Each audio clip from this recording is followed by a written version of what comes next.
Welcome back to the channel, folks. Here's all the news about the fourth stimulus payments that you want to know. Now, the House passed a bill last month with a $2.2 trillion price tag, and Democrats want some provisions stripped, and the party cannot afford to lose a single vote in the evenly divided chamber. Reporters asked if Congress can get the bill passed by Christmas time, and Joe Biden said, "We can get it done as early as we can get it." There's so much we can do. So many things that are within our power. If you went to the average American family making 60 to 70 grand, or you went to a family where dad was a teacher and mom was a police officer, they're making 120, they're paying at a higher tax rate than someone making $1 trillion. I mean, $1 billion. For real. How can that be fair? Look, one of the reasons I feel so firmly in the proposals is because I know what this country can be. We've always been a nation of possibilities. We didn't become this nation by thinking small. We've always thought big. Throughout our history, we've emerged from crisis by investing in ourselves and our people. During the Civil War, before it was over, Lincoln started to build the Transcontinental Railroad. It was built at the end of and during the Civil War. During the Cold War, Eisenhower built the interstate highway system, transforming the way Americans lived. And now we're at work beginning and building the economy of the 21st century. But Chuck Schumer of New York has pushed for a Christmas deadline.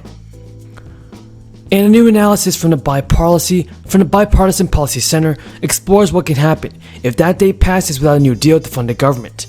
Between December 21st and January 28th, which is what the Bipartisan Policy Center calls the X date, the Treasury Department will have insufficient cash to fund its obligations, and there's a higher amount of pressure at the beginning of that date range, due to the fact that the Treasury Department could already have a low cash level, while large payments will come due at the end of the year.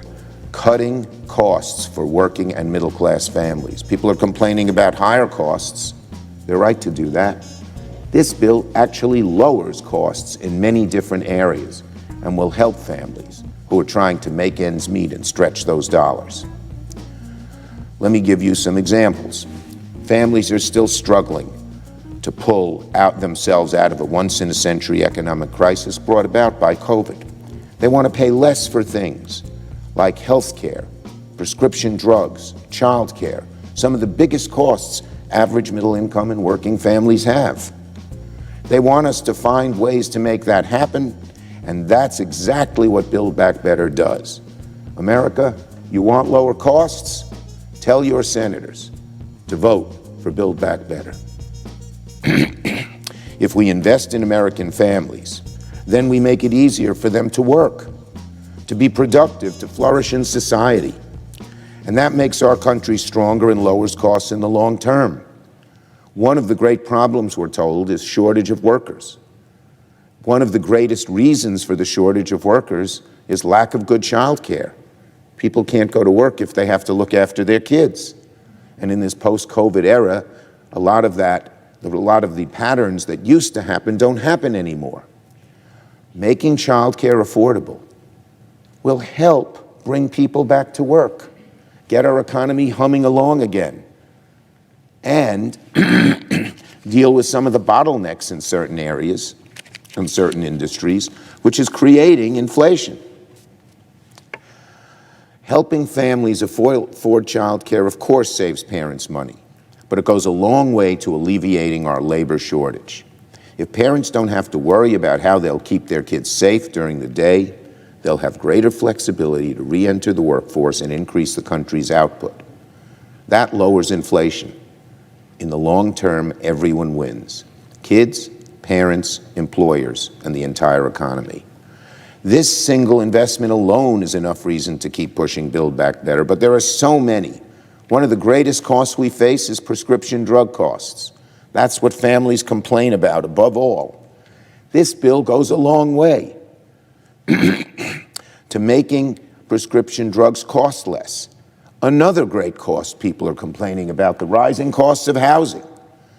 This bill puts more money into housing. Hey everybody, welcome back to my channel. Let's go over the very important stimulus check news. But first, don't forget to subscribe to my channel and share this video with your friends and family, because on this channel I always do my very best in providing you with the most up-to-date and reliable stimulus check information.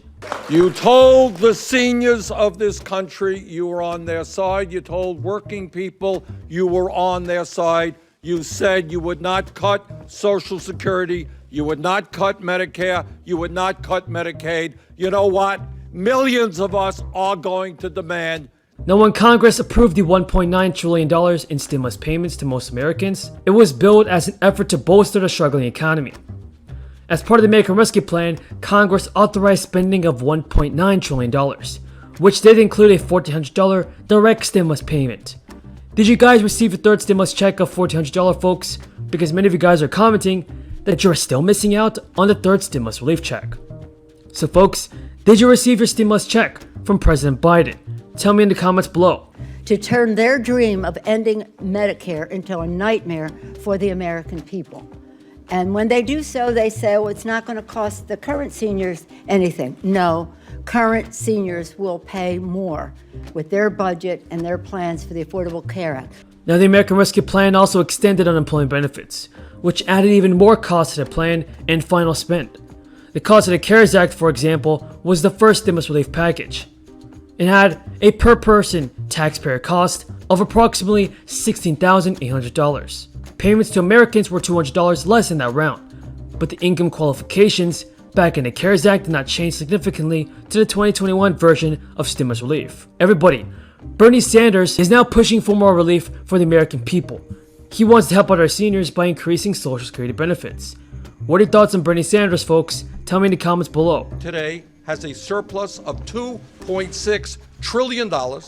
Social Security can pay out every benefit owed to every eligible American for the next 27 years. Do we need to make some changes to improve Social Security, strengthen it for 75 years? Sure we do. I've got ideas, other people have. Bernie Sanders is the chair of the Build Back Better Budget Committee. He said some Republicans who are willing to give tax breaks to the rich are also eager to kick 30 million people off health care by revoking the Affordable Care Act. Now, Rashida Tlaib did say that the effort goes beyond improving roads and bridges and to focus on the care of the economy to support families and even address climate change. According to Bernie Sanders, this infrastructure bill of $3.5 billion will help millions of Americans. Sanders said, "We put money into communities like Detroit that are already suffering significantly." On the Federal Reserve, from an investment standpoint, Federal Reserve Chairman Jay Powell's speech